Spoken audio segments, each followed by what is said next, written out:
As Thanksgiving and the holidays arrive while the year comes to a close, we're taking a look back at some of the most compelling conversations of 2023 on the Hidden Killers podcast. This is an examination of the hidden human condition. This is the Hidden Killers podcast. With Tony Bruschi. Eric Bland is my guest. He is the attorney for the family of Gloria Satterfield in the case against Alex Murdaugh. He's the one who really brought Alex's misdeeds into the national spotlight to begin with. Before the murder charges even took place, he was there pointing a finger going, there's something not quite right here, and managed to get settlements for 5 different families who accused Murdaugh of stealing settlements money that they received while Murdaugh represented them. Now, obviously, there's the civil matter with the Satterfield case, but there's also the reopening of it into a criminal matter, taking a look at if there was foul play involved. I want to talk to you about that because from what we know, with the reports of Gloria falling down the stairs, the 2 people who were in the home were Paul and Maggie. Is right. This something where there's an implication or a thought that maybe one of the 2 or both were involved in her actual death? I don't think so, Tony. Certainly not Paul, because he loved her like a mother. Yeah. She helped raise him. You heard in the Netflix special, he carried a photograph of her in his wallet. Yeah. So I doubt that he would do that. As to Maggie, I don't really know the relationship that she had with Gloria, but I know it was close. They all went to her funeral. From my standpoint, I don't think she was killed. And the reason I say that is because if you're going to try to kill somebody, you're going to kill somebody. You're going to finish the job. You're not going to push her down the stairs only for her to come to a semi-conscious state and call an ambulance and then put her in an ambulance with the thought that she could go to the hospital and get treated, wake up and say, hell no, the dogs didn't push me down the stairs, human hands did. Yeah. So I think that when Alex came home and then talked with her, and that's how the story came around, that, it was the dogs that tripped her because he gave a statement to the insurance company. I just don't think that he would have let them take her to the hospital if either Paul or Maggie pushed her down the stairs. And, we'll never know because Paul and Maggie are dead. Sure. And unless they told somebody before they died that they knew of the circumstances, certainly Alex isn't going to cop to that, unless he gets a, come to Jesus revelation in the jail cell and he wants to come clean on everything. I doubt he's going to ever squeal if he knew who actually killed him. There was a farmhand, but that person came 15 minutes later. So, let's say they exhume her body, which our clients are not really itching to have done. You can imagine that you wouldn't want your loved one's remains to be disturbed, especially when her husband is buried in her coffin with her, the remains. He was cremated. They're not itching to have her exhumed, but when they do, the injuries are still going to be the same. Yeah. So if she's pushed down the stairs and, her head she clearly had closed head and open head injuries as noted on the autopsy report. And she had 12 broken ribs, but the cause of death wasn't natural. I mean, that's what they put on her death certificate. It's not natural to fall down the stairs, but if the dogs push you or human hands push you, you're going to have the same exact injury. So I'm not sure what they're going to find if they decide that they're ever going to exhume her body. It makes you wonder, did this happen to be an actual legitimate death surrounding the Murdaughs, or it was just an accident? There wasn't anything else involved. And then Alex just decided to try and make it a payday after the fact and saw it as an opportunity. We did. We believe that's exactly what happened. I mean, he thinks in ways that you or I or normal people wouldn't think. He looks at every opportunity as how it's going to enrich myself because he's a narcissist and a psychopath. You and I immediately want to commiserate with the injured person. And the last thing we're thinking about is wow, how can I turn this into a lawsuit? Yeah. and that's the first thing that's on his mind. I want to talk about the Stephen Smith case a little bit, because obviously with all the trial and thing being done now, where everybody's looking at, well, what else is there? And I always have been saying this circus is far from being over. There is going to be so many more things that are going to come out. I think things that have never even come out yet, far beyond the boat crash, far beyond Gloria, far beyond Stephen Smith. This is a man who's lived this life for many years, and there's a lot to investigate there. But the Stephen Smith case was always very interesting. You being there, you being able to see how those things developed back at that point in time. Obviously, there hasn't been any charges that were brought against Buster or any member of the Murdaugh family, but it certainly looks ridiculously suspicious of the woman of the man actually, who wasn't a hit and run. There's no evidence of it being a hit and run. It is clearly a body that was beaten and thrown out of a vehicle. But how is there this connection, and how strong is that connection to the Murdaughs that could possibly put Buster or Paul or either or in that vehicle at the time of his body being dropped in the road? Well, I am advising in some capacity, not in full capacity, but in some capacity, depending on the issues, Sandy Smith. So I know her real well, Stephen's mother. Yeah. She has contended that Randy Murdaugh, the brother, showed up at the accident scene where Stephen was recovering in the middle of the road. Yeah. So that's one quizzical fact. Two, she got a phone call from Randy Murdaugh, who offered her his services to represent her.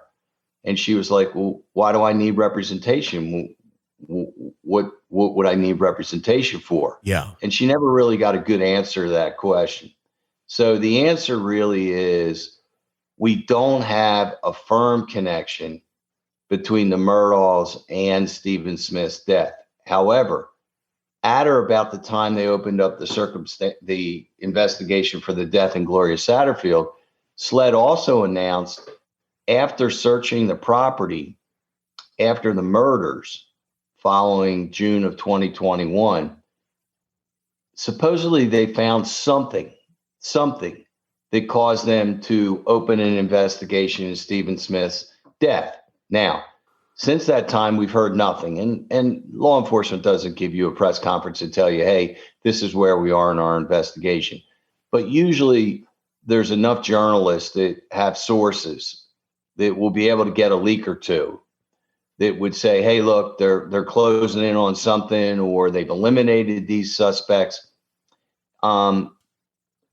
Sandy Smith had hired a very prominent defense attorney out of Charleston, a criminal defense attorney named Andy Savage. Uh-huh. And Andy and my partner and I had represented Michael Slager. And I don't know if you remember the Michael Slager case, but he was the police officer who shot Willie Scott in the back running after they had a fight over a taser in Charleston.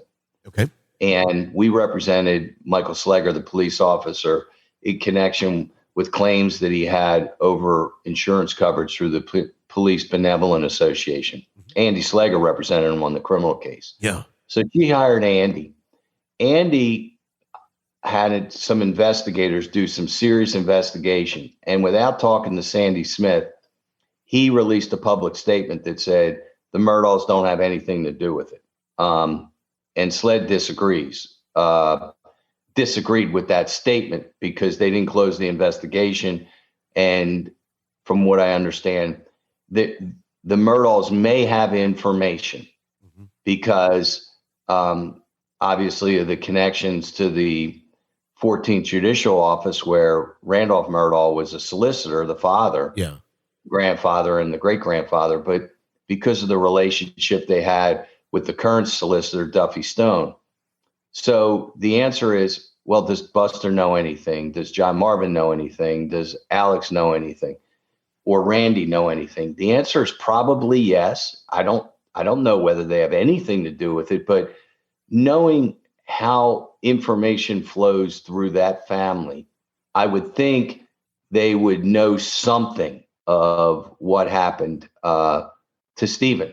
According to Sandy, she was supposed to, Stephen was supposed to go away with a prominent person that weekend, and go on a vacation with a very prominent person. He wouldn't give the name to Sandy. So, how do you fill in the gap? What does a prominent person mean? Who is that prominent person? Yeah. So I think that's probably where SLED is looking. Buster's in a real tough spot right now. He's a victim, clearly, of the murders and clearly of his father's criminal conduct that he's done for 12 years. He lost a mother and a brother. Now he's lost a father.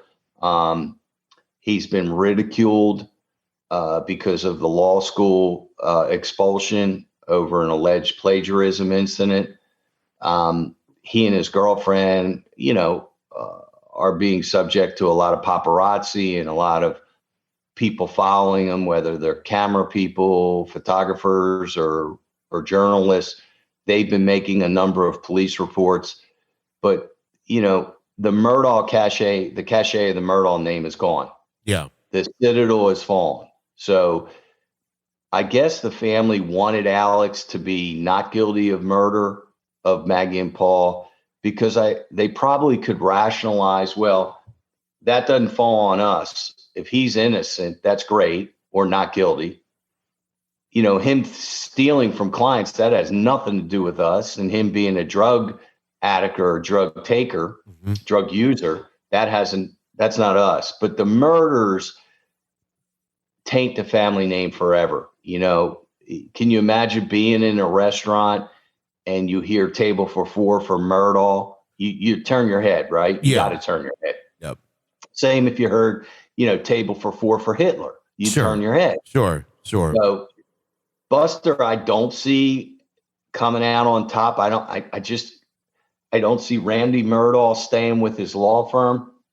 I think the name has such negative connotation and negative juju to it that you can't be associated with it. Buster's going to have to change his name. He's going to have to change his name to Fred Reynolds, dye his hair black, and move to Montana. I just don't see a way forward for that family, especially because there's so much more to come. You described it as an onion. I described it as venereal disease. It's the gift that keeps on giving. We got all these criminal trials that are coming up for fraud. They're going to schedule immediately the Satterfield case. You heard Judge Newman in the sentencing say that he's presiding over 99 of these charges. Yeah. And Creighton Wooders came right out and told me, we're going to keep our foot on the throat of Alex Murdaugh and his lawyers. And they're going to schedule a Satterfield case because if they convict him of 3 of those financial crime cases, it's life without parole, which is a great backstop to the murder case if somehow it's overturned on appeal, which we'll talk about, which I don't think it will be. No. And I say that because I debated Alan Dershowitz about this about a week ago and learned some things in the debate why it won't be overturned. But, you have those criminal cases. You got Corey Fleming. His criminal trial's got to be scheduled. You have the Stephen Smith investigation. You have the sentencing of Russell Lafitte, the banker, who was convicted in February in federal court of a whole bunch of mail fraud, wire fraud, and all that. And Judge Gergel just last week denied his motion for a new trial without a hearing in a 42-page order. So you have so many different things. Plus, you have the federal government sitting there waiting as a backstop for the state on Alex. So you should have asked yourself, well, why hasn't the federal government charged Alex with bank fraud, wire fraud, conspiracy, money laundering, and income tax evasion? Remember, he didn't declare $8 million worth of income that he stole. So the answer is because if they would have charged him, Harpootlian would have marched him down to the federal court the next day and pled him straight up so that he could have done his time in a federal prison where it's minimum security if you commit financial crimes. Okay. But getting him convicted of the murders and these blue collar crimes, he has to do his time in the big house with a lot of bad people. Sure. And so the federal government's going to sit back and wait to see how it all shakes out. Obviously, the murder charge was a good start and conviction, but they're going to see if he's convicted of these financial crimes. And if there's somehow that Harpootlian or Griffin can navigate the gauntlet to get the murder charge reversed and get modest sentences for the financial crimes, then they'll bring their charges. But there's never going to be a modest sentence for Alex Murdaugh. It's not going to happen. Remember, Sure. I argued his bond hearing in the first financial crime charge, and I prevailed on Judge Newman to have him denied bond for a financial crime. First time in our state's history that somebody was denied bond for a financial crime. And then he went and made a motion to modify it. And the Supreme Court remanded it back to Judge Lee, and she gave him a $7 million bond with no 10%. And obviously he couldn't raise the $7 million and still can't. But if there was a hung jury on that murder trial or a not guilty verdict, then they would have gone back to court. And I'm sure the judge, a judge would have lowered his bond, and he could have possibly gotten out on bond pending all these trials coming up. Yeah. But now he has no chance. Probably, I'm going to be 61. You're a lot younger than me. He's got no chance to see the light of day ever again. This is an examination of the hidden human condition. This is the Hidden Killers podcast With Tony Bruschi. So much more I want to talk about with Eric Blandon. We're going to in our next segment, including talking about the case of Stephen Smith and where Eric thinks that may go in the future now that it's been reopened since the deaths of Maggie and Paul. Some insight from the attorney for the family of Gloria Satterfield. That is coming up in just a moment here on the feed. Press subscribe wherever you download podcasts so you don't miss any of it. My name is Tony Bruschi. Stay with us.